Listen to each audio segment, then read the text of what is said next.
Okay folks, I don't make too many videos for YouTube, but today I thought I would make a short video about some of the creatures and models that I make. There's not going to be a lot on show today, but a couple of friends of mine were interested in me making a short video, so here we are. I am not sponsored by Milliput or anyone else come to that, but I would like to be. So Milliput, if you are watching this and you fancy sending me a box of your wonderful product, I would very happily accept it. So everything that I'm going to show you today is made from this wonderful stuff, Milliput. Okay, and this is Milliput standard. It's a two-part epoxy resin that you mix equal parts together and it becomes rock hard. You can pretty much do anything with this. It's a wonderful product. It does have a drying time limit, so unlike polymer clays, etc., that you use, that you can just pretty much take your time with and stick in the oven, this doesn't have that. You don't have that ability with this. It does air dry, which is the benefit for me. I don't really like putting things in the oven, but it also has a time period. But the great thing is that you can sand it back, you can drill it. You can really do anything with this. It is a really wonderful product, and I prefer the standard Milliput and the Milliput fine, super fine white, but this one I actually like the most. So without further ado, one of the first things that I'm going to show you today is something that I made for my girlfriend, and that is a baby Audrey 2. There isn't really much to say about this. It is in a real can of Maxwell House coffee. It's not the original picture on it, but it'll do. And as you can see, Audrey is sculpted from Milliput. Now this was one of my very first sculptures, and I do have plans to revisit this and make an open mouth better version of it. But for the first time really, it came out well. Up until this point, I'd really used Milliput to basically blend in gaps in models and make masks, which I used to attach horns and things to, and this was a great product for doing that. But I very quickly realized that you could make some very wonderful sculptures from this, as it's so versatile and it is very hard. Okay, and my girlfriend loved it. Quick close-up. It's got some nice details. The colour here and on my phone isn't really doing the lips justice, I don't think, but overall I was quite pleased with it, and it was a gift, so there you go.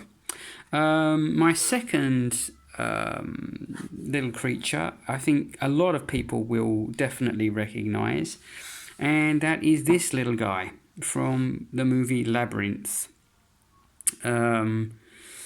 It's sometimes known as Ello Worm or William the Worm, and this was also made as a gift.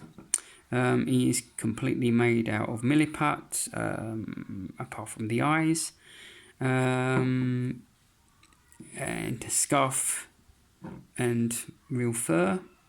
Otherwise he's completely made out of Milliput. Again, I don't think that the colour is being shown in its full glory and on my phone, but this is the means that I've got to show you, so it will have to be. He came out very good, I think. He was a gift for my girlfriend, so she was very pleased with him, and I think he turned out really, really well. And he's quite heavy, so he will go there. The next thing I made was also from the movie Labyrinth, and that is this big fellow, Ludo. He took quite a long time to sculpt. He's sitting down because it's quite heavy, and I just thought it would make him, it would be safer and more secure to keep him there. He's got a wire armature inside of him. He's also completely made out of milliput, but where he's different to the worm, his elbows and shoulders and neck have been left without, so he's slightly posable. Okay, he's slightly posable, but I'll give you a close-up look of him. He took quite a long time to make. He's very heavy.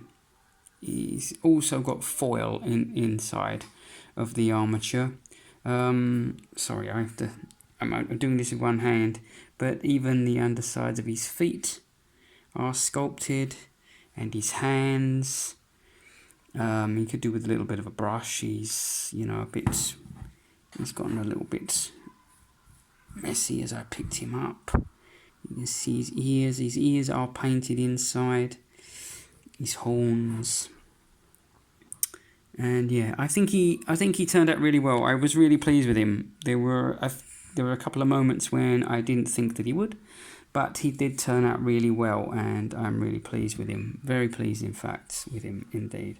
He's really wonderful. Now, I also used to make a lot of masks, and I think I'll move Audrey there and the little worm over there for the moment. And the next thing I made was this Krampus or devil mask. It is sculpted over the top of a paper mache mask, and the horns are real goat horns. Okay, it is quite heavy to wear, but very, very sturdy, very substantial. You can see on the back. I've worn this. I live in the Czech Republic now, and they have like a Devil's Night as well as Krampus Night here, and I have worn this several times over the years, as well as a couple of different ones that I've made. Again, it's all completely sculpted by hand, from both Milliput Superfine White and Milliput Standard. I had both here, and when I ran out of one, I used the other. But as you can see, very sturdy, very substantial. It's relatively comfortable to wear, albeit a bit heavy. So that's that. That's that there with stick. Actually can stick him over there like that. Now the next thing that I made was something that I wanted for quite a long time, but I never actually liked many of the ones that you could buy. And this came from one of my favourite horror sci-fi movies from 1979. I'm sure a lot of you will be familiar with it. The Chestburster from the original Alien. Now, unfortunately, the colour again is not showing it to its full potential. This, the blood on this creature looks rather pinky, rosy red, and it actually is not. It is proper blood red. It's actually blood from the blood god, Citadel paint that I use. It is quite gooey. You can see the way that it kind of gums up in places like dried congealed blood. This is quite a. It looks small, but it is quite a big model. Again, it's got a wire and foil armature inside of the body. It took a little while to make, but I was really pleased. It's not 100% screen accurate. I changed a couple of little things for my preference, but I think compared to some of the models that you can buy, I think it turned out really very, very well, and I'm certainly quite happy with it. It is quite big again, and it is quite heavy. So I will put him or it over there. Okay. Finally, my last model that I'm going to show you is finished, not quite. This I have to finish this board, this stand for him. Well, he will eventually stand on, and it will be either painted or varnished. Nice piece of wood for him, and it is from another one of my childhood favorite childhood movies from 1982. No, not 1982, 1981, I believe. I was a really, really big Ray Harryhausen fan growing up, seeing the Sinbad movies, etc., Jason and the Argonauts, Valley of Gwangi, etc. on TV, and I absolutely loved these things. Now I came out at kind of the right time, and I saw, which basically was his final movie in the cinema, which was Clash of the Titans. And to me, this was really, for me, it's his best movie because it's the one that I saw at the cinema. And this particular creature usually gets a little bit overlooked, you know. I am planning on making Medusa from Clash of the Titans, and possibly, maybe at some point, maybe the Kraken, although it would be quite big to make. But this particular creature was one that I always liked very, very much, but again becomes overlooked. So he is finished, but he just needs his stand, and that is the mighty Calibos. I don't know if I can get him to stand on his own. He should stand on his own, but yes, he sort of will, rather precariously. He needs his stand. This particular creature took me some time to make. Again, here's wire and foil armature underneath. This is all Milliput, standard Milliput. He's quite big. He's about, I don't know, 9 inches tall, I guess, for those of us who use inches, not centimeters. Everything is sort of real on him. So the strapping around his leg and the sole of his sandal is leather. His whip is leather, and so is his belt. He's got a real material outfit, real leather wristband for his metal fork, his trident fork, which is real metal and sharpened on the end. He has real earrings, not real hair, but synthetic real hair. Also on his neck and chest, on the lower half of his hoof leg. Real eyebrows, and obviously his hair. I was particularly proud of this one because he's somewhat humanoid, let's say. He was a little bit more difficult. You can't quite take such artistic liberties with him. Again, he will stand properly once he's on his stand over there.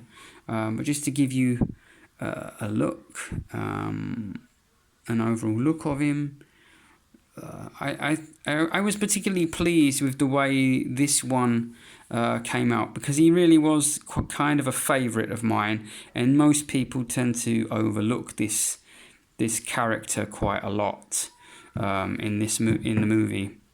In favour of obviously Medusa and the Kraken, etc. I tried to get a likeness of both Ray Harryhausen's original stop motion model. Sorry, my phone is a little bit out of focus there. And the actor Neil McCarthy, who also played Calibos in the up-close shots. So I think I accomplished that quite well. I'm very happy with him. And this was a creature or figure that I was never really happy with the versions that I saw that you could buy. So as with most things, if you can't buy it, for me, if I can't buy it, then I would make it. And yeah, and I think that's really about as much as I can say about these creatures. Again, the Milliput is I think a really wonderful really wonderful product that you can really do so much more with than just fill gaps in models, etc. I do plan to make a few more models. Again, I would like to make Medusa to accompany Calibos. I would also possibly like to make a facehugger, and maybe one day, if time allows, a full-sized Giga's alien head with the skull. So I hope you enjoy this short little video of my creatures. I wish you a good day and thank you for watching.